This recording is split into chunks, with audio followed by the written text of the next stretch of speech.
ছাত্রদের কোটা আন্দোলন।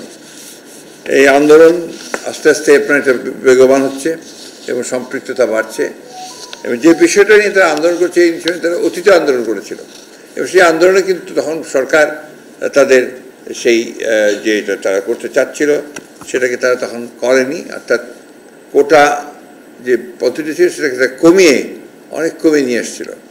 কিন্তু এখন আবার সেটাতে আমরা দেখতে পাচ্ছি যে 56% যদি আপনার কোটাতেই চলে যায় তাহলে কিন্তু আপনার যে মেধা, সেই মেধার যে বিকাশ সেটা একেবারেই সম্ভব হবে না। এখন প্রকৃতপক্ষে সেই শূন্যতাই চলছে।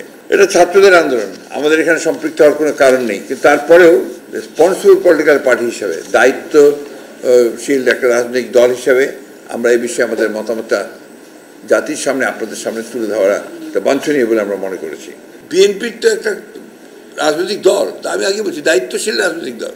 শুধু বিএনপিকে তো দেশের মধ্যে যা হচ্ছে তাতে এক রিয়াকশন দিতেই হবে, আর আমরা তো তাদের আপনার প্রশ্নই উঠতে পারে না যে আমরা বিএনপি তাদের উপর ভর করে সব কিছু ভর চাইতে আমরা আন্দোলন করেছি ভাই, আবার এদের উপর ভর করার আমাদের কারণটা কী থাকবে?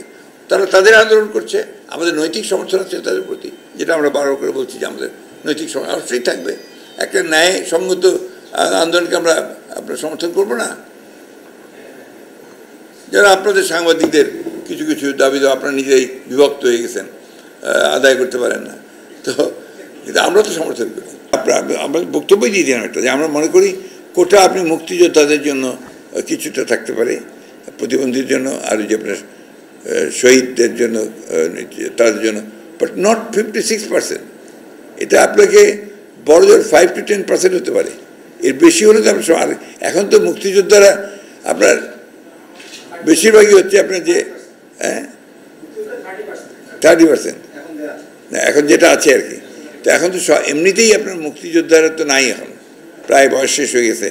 আমাদের বয়সের মতো যারা কিছু তাদের সন্তানেরা আছে তারা পাবে, কিন্তু সেটাতে আপত্তি নেই আমাদের, কিন্তু সেটার নাম করে আপনার 56% করে তারপর যে কাউকে আপনার মুক্তিযোদ্ধার সার্টিফিকেট দিয়ে হাজার হাজার সার্টিফিকেট দিয়ে তাদেরকে চাকরির ব্যবস্থা করে দিচ্ছে এরা ইন লিউ অফ মানি, সেটা তো আমরা কখনই সমর্থন করতে পারি না।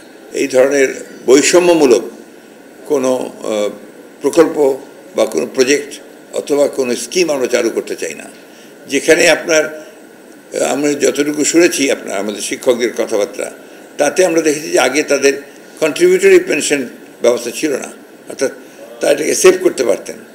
এখন এটা হচ্ছে তাদের কন্ট্রিবিউটরি, অর্থাৎ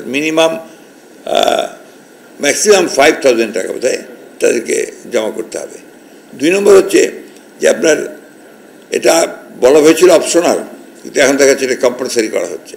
তো এটা কোনো মতেই, আরও একটা আছে গ্র্যাচুইটি, তাদের গ্র্যাচুইটির টাকাটা একদম বাদ যাবে এবং তারপরে যে টাকার যে হারে ফেরত পাবে, পেনশন টাকাগুলো যেভাবে পাবে মাসে মাসে, এইগুলো হচ্ছে তাদের জন্য তারা গ্রহণ করেনি, অ্যাকসেপ্ট করেনি। এটা খুব স্বাভাবিক।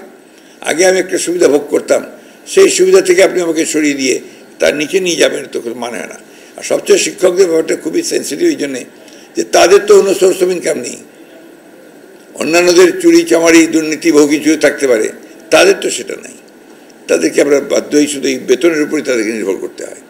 তো এই জন্যই তারা অনেক বেশি বিক্ষুব্ধ এবং তারা মনে করে যে এটা তাদের অত্যাচার নির্যাতন মতো একটা ব্যাপার তারা দেয়, সেই জন্য তারা করেছে।